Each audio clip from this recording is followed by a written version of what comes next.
Some great news if you've got a hacked Vita and you're into Final Fantasy. Rinnegatemante has released the Android file wrapper, which allows you to play Final Fantasy IV on the Vita.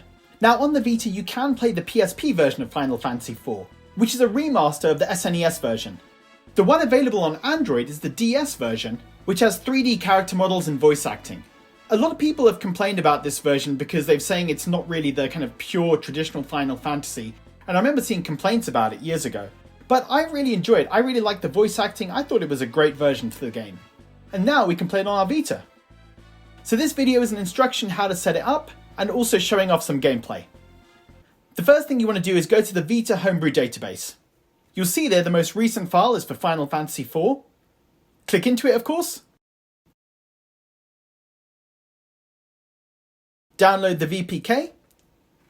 And then you want to go to the source code page. On this page, it's got all the instructions, everything you need to know to install the game, but I'm going to talk you through it too. First thing to make sure is you've got installed Kubridge and FDFX. If you haven't, it's got instructions there to set it up. You can also use Auto Plugin too. You probably have these already if you've already played some Android games on your Vita. So let's get now to actually what you need to do for the files. You need to make sure you've actually bought and downloaded Final Fantasy IV from the Android store, and have those files transferred over to your PC or your Mac. So I'm using a Mac, so you'll be able to see kind of what I do there. So I use FileZilla to connect to my Vita. Open up Vita Shell on your Vita and use FileZilla to connect. And you want to set up a new directory in data. So you go UXO, data, and create a new directory called FF4. Once you've got that ready, you can keep that aside for now. Go back to your Android files. Now, the APK file, I renamed it to zip in order to open it up. Then I use the software Unarchiver in order to open up that file.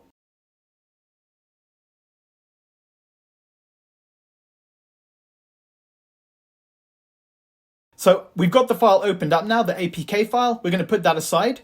What we need to do is take the OBB file, rename it to main.obb, and then you're going to transfer it to the FF4 folder you created on your Vita. Then go back into the unzipped APK folder, go to the lib directory, open up the next directory, and then take the file, libff4.so, and again drag it to the FF4 folder on your Vita. Now the next step isn't mandatory, but I do recommend it because I really like this. The opening video for FF4, the CGI opening video, you can convert it so that it runs on your Vita as well. You don't have to do this, but I really like the opening for this game.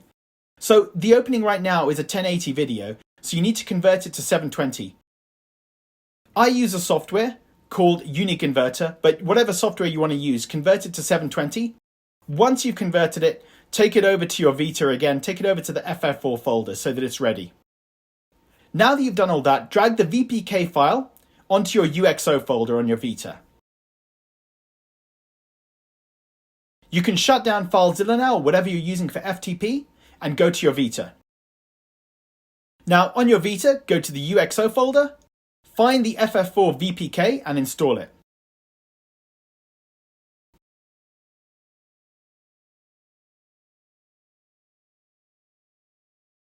And that, guys, is it. When you leave Vita Shell, you'll find the FF4 icon, and when you click it, you'll be able to play. So let's check out some gameplay.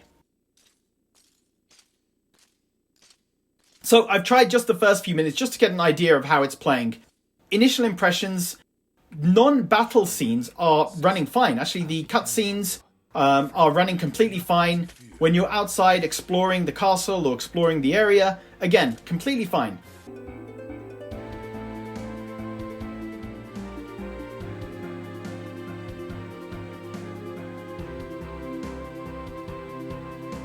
Battles are slow. Now, on the instruction page to install this game, it does recommend that you overclock your Vita. I haven't overclocked my Vita. I have mentioned this previously.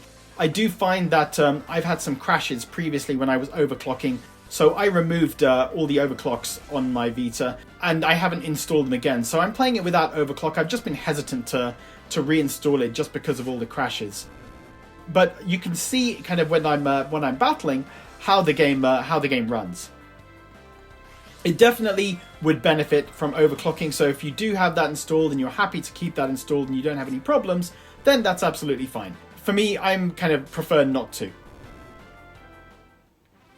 And so guys, that's how to install Final Fantasy IV on your Vita, and that's a short look at the gameplay. I'm personally very excited for this. As I said, I really enjoyed this version.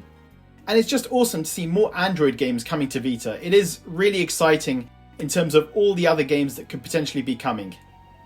So guys, let me know, are you planning to download Final Fantasy IV onto your Vita, the Android version? If you've done it, what do you think of it? And what Android games would you love to see coming to your Vita? Leave a comment below, and as always, thanks for watching.